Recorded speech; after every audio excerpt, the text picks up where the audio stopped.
Hello everyone. Today is Wednesday, February 2nd, 2022. Mali neutralization of 43 suspected terrorists.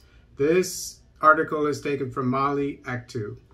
The Malian armed forces announced that they had neutralized 43 terrorists on January 25th, 2022 as part of the Keletigui operation carried out in the regions of Nara, Sikasso, Buguni, Kutiala, Segu, and Mopti, indicated the General Staff of the Armies in a press release published on Monday and consulted by Anadolu Agency. According to the document, offensive reconnaissance with heavy fighting in the circles of Koro, Bankas, and Niono in the regions of Mopti and Segu in the center of the country made it possible to neutralize 43 terrorists, 4 terrorist bases, 6 destroyed logistics plots, 31 motorcycles, 6 vehicles, 1 truck was recovered, and 9 other motorcycles destroyed. And to add that, 18 AK-47s, 2 12.7 millimeter machine guns, 2 14.5 millimeter machine guns, 6 PKM machine guns, 3 anti-tank rocket launchers, LRAC, 1 homemade gun, several boxes of ammunition of all calibers, 2 generators, 1 welding machine, 1,000 liters of fuel, 12 bags of 100 kilograms of fertilizer, and equipment for manufacturing improvised explosive devices, 20 tons of rice taken from the population, mobile phones and means of communication, radio were recovered. And this goes back to what I was saying. I mean, maybe you knew it, but I didn't know it until I started figuring this stuff out. These insurgents, well, I read about the ISIS, Islamic State in Iraq and Syria, making millions of dollars every day from the oil that it controlled, the area that it controlled, until Putin and Trump defeated them. And so it led me to believe that this is how they are financed. They control areas and then they loot the areas.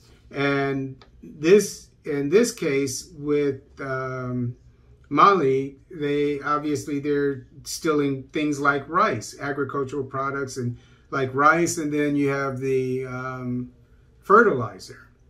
So they probably sell this stuff back or sell it to the farmers, because they need it. Probably sell it at a discount because that's how they operate. Because people wouldn't buy it from them unless it was sold at a lower price. Just like ISIS, I'm sure they sold their oil at a discount.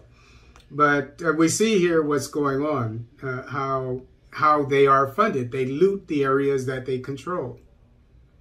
Colonel Suleimani Dembele, Director of Information and Public Relations of the Armed Forces, DIRPA, quoted in the press release, underlined that in the circle of Tiniku region of Mopti, an offensive reconnaissance in Tinima, Diinko, and Kora made it possible to arrest 5 terrorists collecting zakat and recovering 10 tons of grain. Some more grain, probably rice.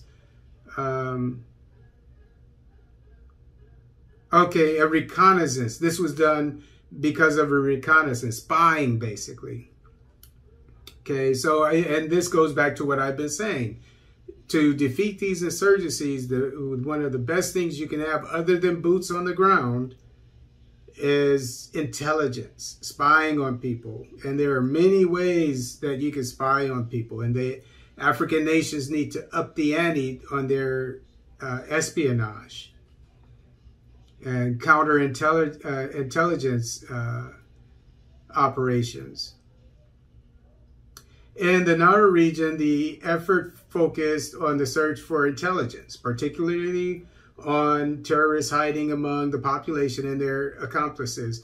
as well as, and the way you find this out is if you go and hide among the populace, and also you get to know them, and they can tell you who does not belong there, as well as the surveillance of the axes of mobility along the border with Mauritania, making it possible to operate with precision and efficiency at the same source.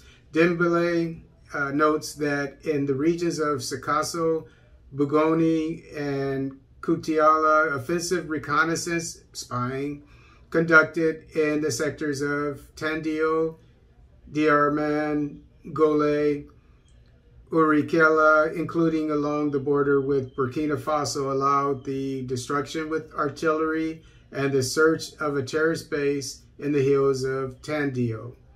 So the artillery, basically, the long guns like on a tank, but it's on the ground, and like shooting these really large rounds, and that can blow things up. So, but they had to do reconnaissance first, which is like spying, going out, finding out where it is, and then they just put the exact location on a GPS system, and then this is what I'm guessing, and then they just blew it up with artillery. Okay, according to him, the results of this operation are as follows. 2 Toyota NO AB 3484MD and BC 2104MA. I'm sure these models are known in the region.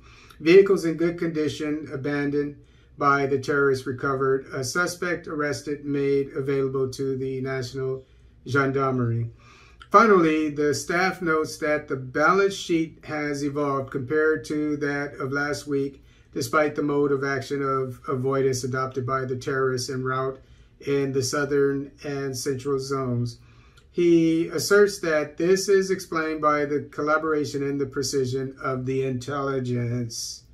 As a reminder, this fragmented operation called Keletigui began last December. It is part of another larger operation called Malico. And this is all new stuff. You may as well say post-France, post-UN, since the Russians have arrived. Wagner Group, that is.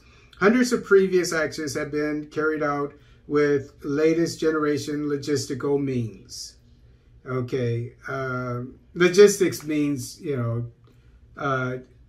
traveling to different places and so forth. But it involves a lot more than just traveling or delivering and so forth. Received within the framework of Russia-Mali cooperation, as I just said. Colonel Suleimane Dembele, director of the Dirpa Toad Anadolu Agency.